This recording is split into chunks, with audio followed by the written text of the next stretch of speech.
একজন হেড মিস্ত্রি কী পরিমাণ চাপে থাকে, তার মাথায় কতটা চাপ একটা ছাদের কাজ চলাকালীন, আপনারা এই ভিডিওটা সম্পূর্ণ দেখলে বুঝতে পেরে যাবেন যে একটা হেড মিস্ত্রি কী পরিমাণ চাপের উপরে থাকে। সেই সাথে শিখে যাবেন যে সকল ভাইয়েরা ছাদ বাঁধাই করা শিখছেন বা ছাদের কাজ শিখতে যাচ্ছেন বা শাটারিংয়ের কাজ শিখতে যাচ্ছেন, তারা ভিডিওটা সম্পূর্ণ দেখলে আপনারা অধিকাংশ আপনার আয়ত্তে চলে আসবে যে কী করে ছাদ বাঁধাই করা হয়।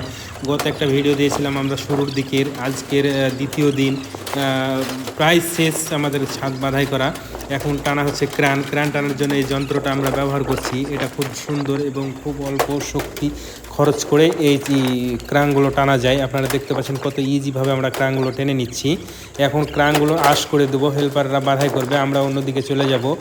শুধু আশ করে দেবো, মানে মার্কিং করে বেঁধে দেবো 2-4 জায়গায়, যাতে তারা ইজিভাবে বাঁধতে পারে। কারণ তারা হেল্পার, তারা তো বোঝে না কোনটার সাথে কোনটা বাঁধবে। আমরাকে ঠিকঠাক করে দিয়ে আবার অন্য কাজে আমাদের চলে যেতে হবে। তো দেখেন, আমি দেখে দিচ্ছি, তারা বাঁধছে কিন্তু সুন্দরভাবে।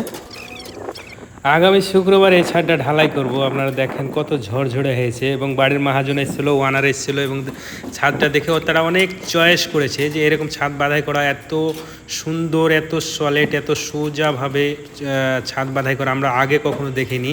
তারা মহাজন বা একটা প্রোমোটার আছে, সেও অনেক প্রশংসা করেছে আমার ছাদ বাঁধাই করা দেখে।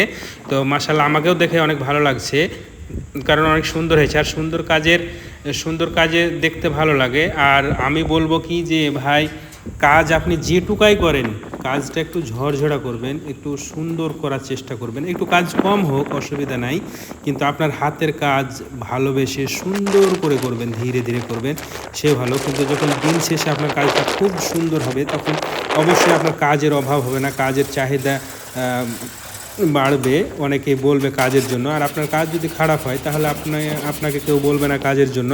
আমরা অধিকাংশ এই জায়গাটায় মার খেয়ে যাই। আপনি হাতের কাজ চিকন করবেন, আপনার কাজ অভাব হবে না। সেখান থেকেই কাজের জন্য অফার আসবে, কাজ করতে ডাকবে, কাজের জন্য বলবে।